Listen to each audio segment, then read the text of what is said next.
When time first began, the Eternal gave life to powerful beings of light, the Drakeels. But as misfortune would have it, the power given to these creatures awoke in them only a boundless pride and an inexhaustible thirst for dominion. Shaken by this betrayal, the Eternal banished them to the deepest abyss of Dracomundus. It was there, in the depths of the earth, that they twisted into the monstrosities that we know today as dragons. Alas, possessed more than ever by hate and vanity, the Banished refused to admit themselves defeated. Through their voices, they persisted in corrupting humanity. Through their blood, they defined the land we call our home. From that moment on, mankind would live in fear. Fear that one of the Dragon Lords, the most powerful of the Banished, would one day return to the surface. With the support of his dragon kin, Saw Ichnog succeeded in escaping from his subterranean prison. And brave souls, guided by the light, rose up and vowed to push him back. Soldiers of the Order, righteous and faithful to the Eternal, who suffered body and soul after coming into contact with draconic corruption. Rare were those who remained impervious to the depraved whispers of the dragons on the outskirts of this gaping breach. One such person was Godefroy of Clairval, Grand Knight of the Order of the Eternal.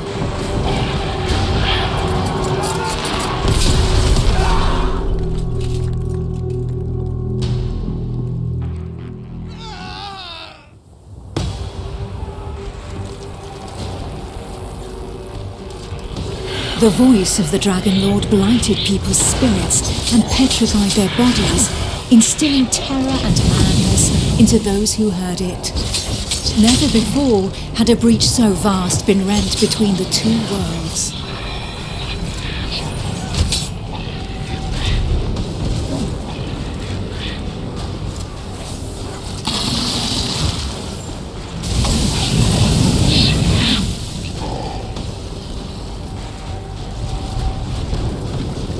It was here, at this wound between worlds, that the corruption was most evident.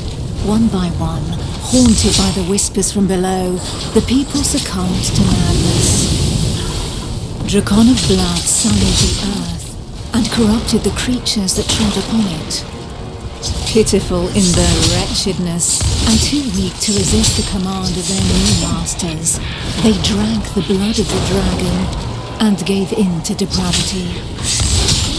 Thus enslaved, they were twisted into ghastly monsters, mockeries, dragonkin.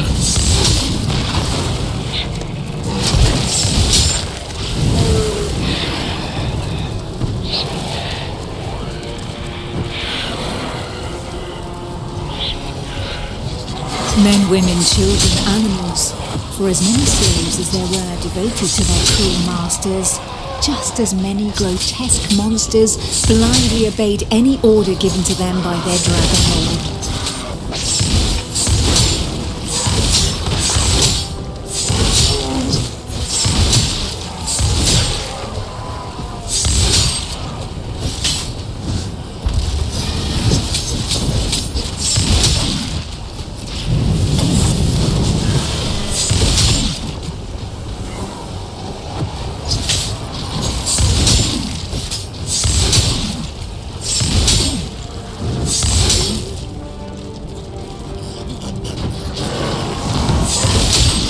Only the most righteous of souls, guided and supported by the Eternal, were able to resist the corrupting call that led the living to damnation.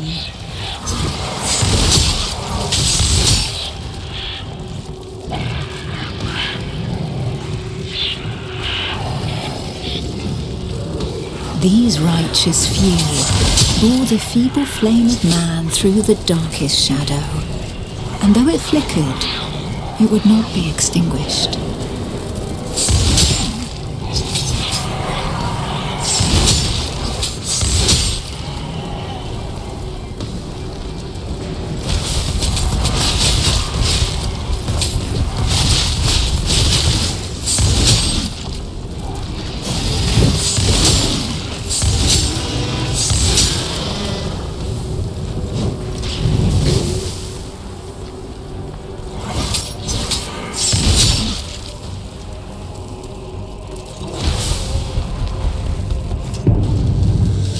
Filled with these fleeting embers of hope, a few brave souls founded an alliance to carve the first breach into draconic defenses.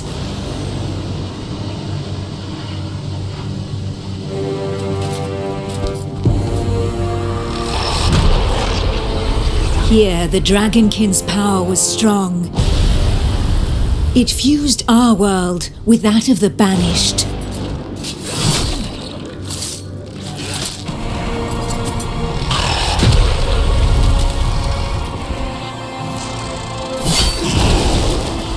Godefroy of Clairval heroically broke through and shattered their defense barriers.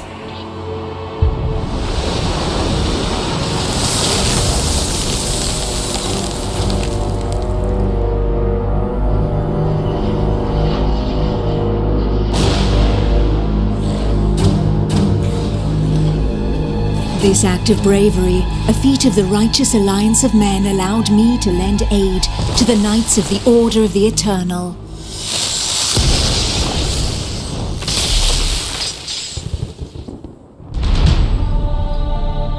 Me, Almantir, Grand Oracle of Pytho Durkan, Dragon Blood, a human altered but not consumed by the draconic blood that flows through my veins. My sisters and I have powers given to us by the dragon, but our souls remain our own.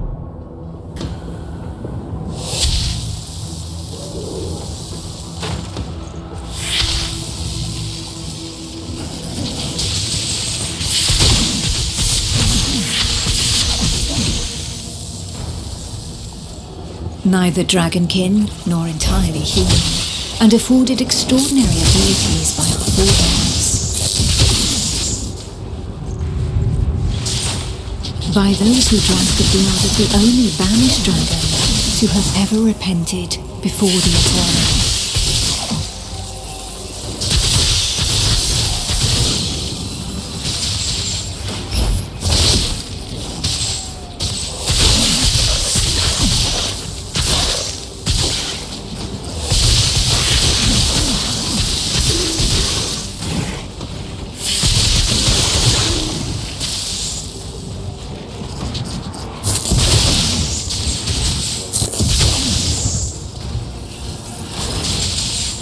These few drops of draconic blood connected our thoughts to those of the dragons.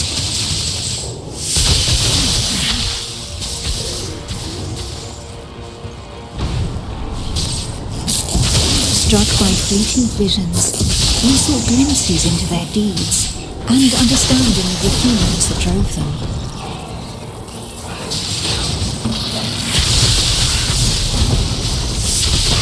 With that understanding came a vulnerability. We soon learned that we were at the mercy of their whispers. The voices threatened to consume us, with no hope of salvation.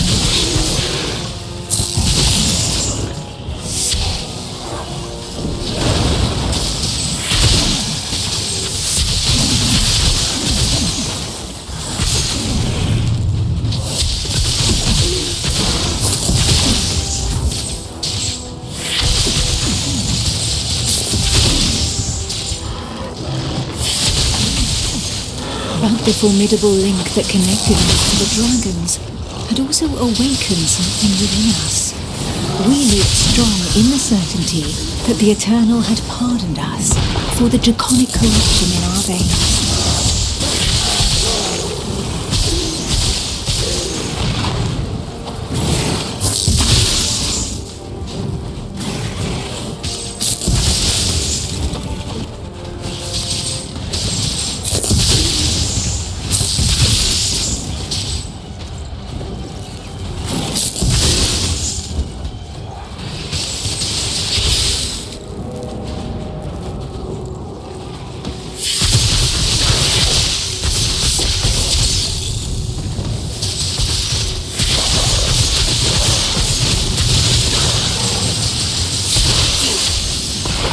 Our civilization fell alongside the blue dragon Pytho Durkan, forcing us to live amongst men in the city of the Order of the Eternal.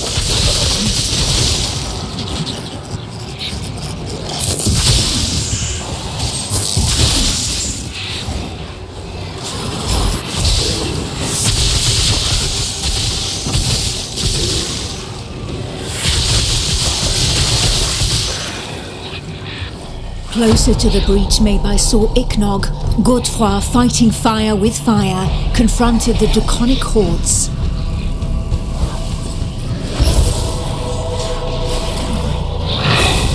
I battled by his side, but my strategy was less direct.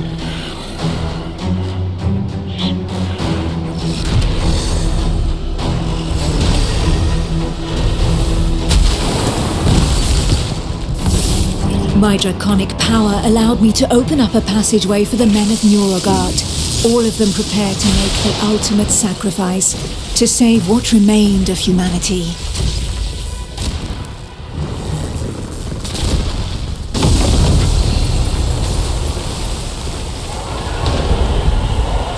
Once this invisible barrier had been breached, they knew that their lives would hang by mere threads. But these warriors from the north cared little for the uncertainties of our plan. A hero's death in the heat of battle with their enemy was the greatest honor that could befall them. Led by the pale dragon blood Harold Truelson, the barbarian fleet had but one objective: to lure the enemy into the open sea and leave the path to the breach vulnerable. If a single vessel reached the coast, then this sacrifice would not have been for naught.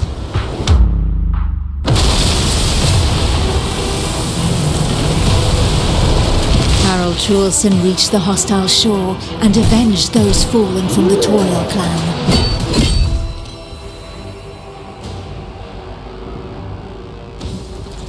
The barbarians of Nurogard feared neither pain nor death, and they welcomed violence as they might an old and familiar friend. Truelson knew this friend better than most. His existence thus far had been one of suffering, of hardening his resolve, and of preparing to endure the worst in torments. Without losing anything of value, every warrior in his clan held dear his soul. While the Knights of the Order of the Eternal had always been forbidden from making use of dragon's blood, the warriors from the north, staying true to their values, had taken this risk. A select few, highly trained clansmen, risking their lives in the process, had successfully imbibed the pale dragon's blood without succumbing to the corrupting voices. Among them was Truelson. To become a dragon blood barbarian, he paid the ultimate price and cast away a portion of his humanity. In exchange, he received draconic powers that he put to use for the Toriel clan, the Eternal, and humanity at large. And even if all others, from Montesky to Nurogard, recognized the courage and sacrifice of these brave warriors, there was not one that did not also regard them with sincere disgust. While there could be no doubt of their loyalty to Toriel, defender of the Eternal, their bodies, defiled by the dragons they were, drove the rest of mankind to reject them. Truelson, for his part, cared little for his appearance. What did this matter after all, as long as his soul remained intact?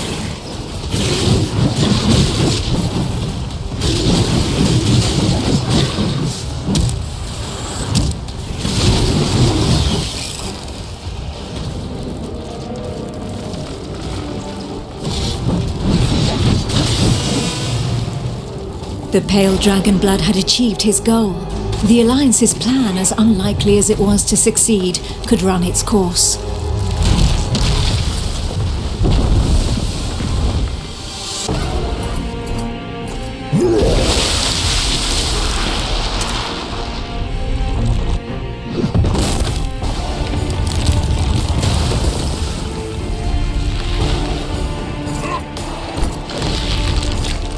The barbarian waited for the signal that would tell him where to carve a bloody path through enemy defenses and lure the dragons far away from the breach.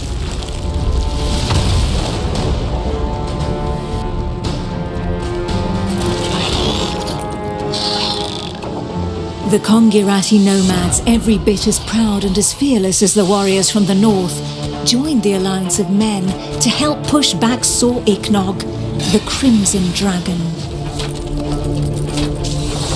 Sitting astride their draconic hybrids, these tracker archers faced the dragon steadfastly and seemingly without fear. Not one would allow the enemy to make easy prey of them. Hides, wings, teeth, blood. For the Kongarati, each draconic monstrosity was not only a threat, but also a quarry from which they could gain valuable resources.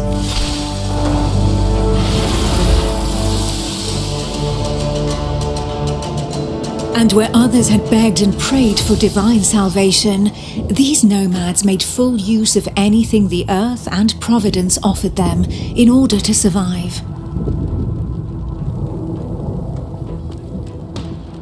Their master tracker Eula, however, did not see things in such stark shades of black and white. Of all those who made up their number, she was the first to recognize the value of this eternal light. She rejected neither the ancestral traditions nor the tracking of the Dragonkin, who had made it possible for the Kongarat to excel in the arts of potions, alchemy, poisons, and draconic hybridization. How long would her people be able to continue traveling freely if the corruption were to poison the entire world? It was for this reason that she joined the Alliance of Men. To seal this union, the Order of the Eternal entrusted her with one of their most powerful relics, a single, glimmering scale of light.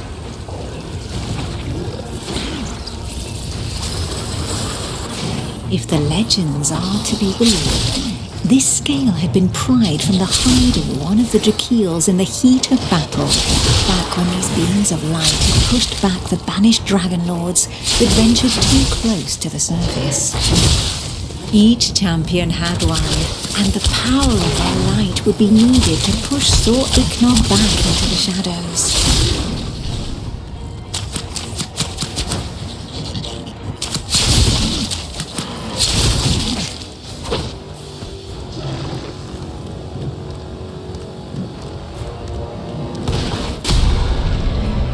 It was up to Eula, armed with her scale of light, to cast the invocation. She would then know whether she had been right to put her trust in the Order and in joining the Alliance.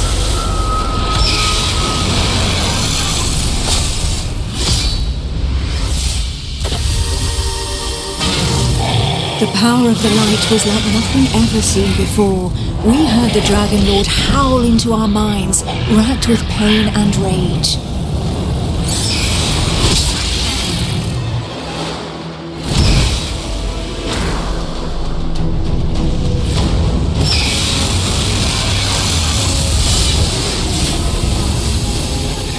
So close to the Dracomundus, our souls suffered as from 1,000 deaths, but we held fast to our positions.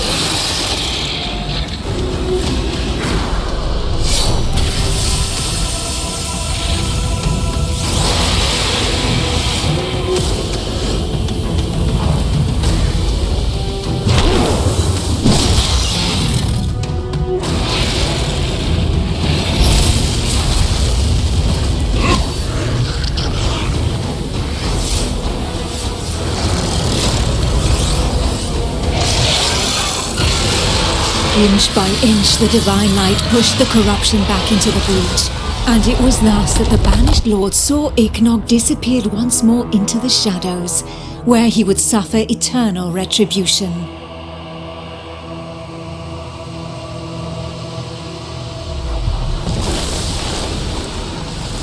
Once calm fell, we were all that was left, the sole witnesses to the feat accomplished by the Alliance of Men.